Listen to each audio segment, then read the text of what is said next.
Hello বন্ধুরা, good evening সবাইকে। আশা করি তোমরা সবাই ভালো আছো আর আমিও কিন্তু অনেক ভালো আছি। দীপন দীপালি চ্যানেলে তোমাদের সবাইকে স্বাগত জানাই আবার একটি নতুন ভিডিওতে।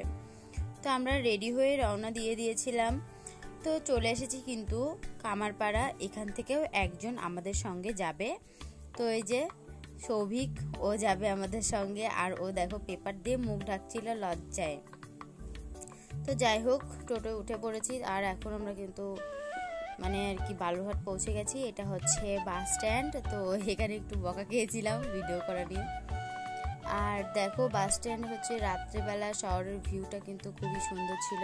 আর এখন চলে গিয়েছিলাম হচ্ছে ডাক্তারের দোকানে, কারণ ওখানে একটু আমার ওষুধ নেওয়ার দরকার ছিল। তো গিয়ে দেখি অনেকটাই ভিড় আছে, তো ভিড়টা একটু কমে গেল। আর এখন কিন্তু ডাক্তার আমাকে দেখছিল আর ওষুধ দিচ্ছিলেন।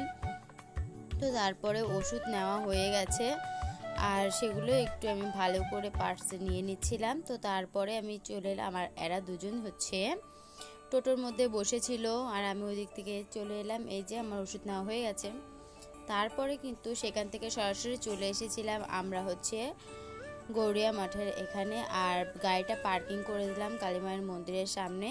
তারপরে আমরা হাঁটতে শুরু করে দিয়েছি। এই যে সামনে মেলা, আর দেখো চারিপাশটা কত দোকান বসেছিল আর অনেক অনেক সুন্দর জিনিস এসেছিল কিন্তু, মালা, কানের, আবার হচ্ছে শিবলিঙ্গ এসেছিল, তারপরে থালা বাটি অনেক কিছু ছিল। তারপরে এদিকে মিষ্টির দোকান ছিল, জিলেপির দোকান ছিল। আর সামনেটা দেখো গেটটা কত সুন্দর করে সাজিয়েছে। তো ভেতরে কিন্তু প্রচুর ভিড় ছিল, ঠেলাঠেলি হচ্ছিল। একটা বউ আমাকে লাস্টে না পিছন থেকে এমন জোরে ধাক্কা মেরেছিল, লাস্টে আমার ক্যামেরাটাই মানে নড়ে চড়ে গেল আর কি।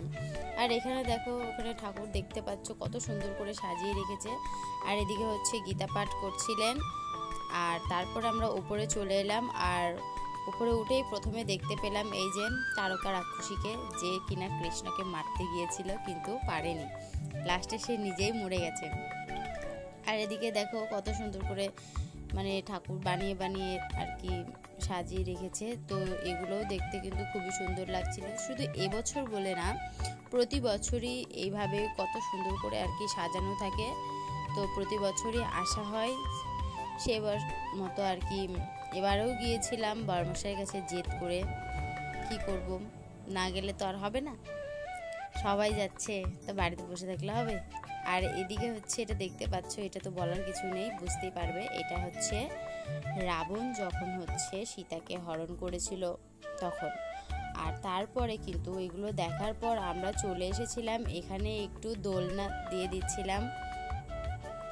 কিন্তু ঠাকুর মুখে একদমভাবে লাইট পড়েছে, যার কারণে মুখটা ভালো মতো বোঝা যাচ্ছিল না।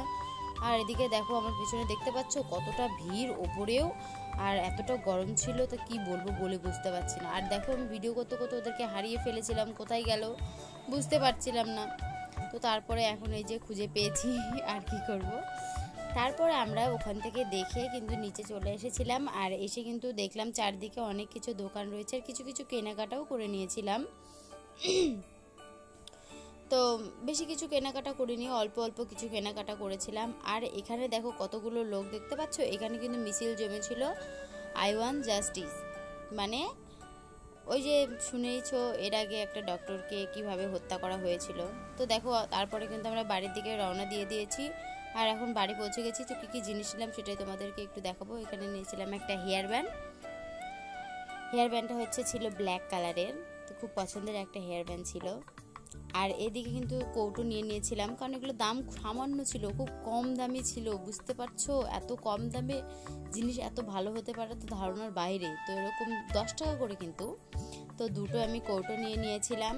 তো আর এদিকে দেখো একটা চা ছেঁকনি নিয়ে নিয়েছিলাম। তো চা ছেঁকনিটা কিন্তু অন্য স্টাইলের, এটাও খুব ভালো লেগেছিল দেখে।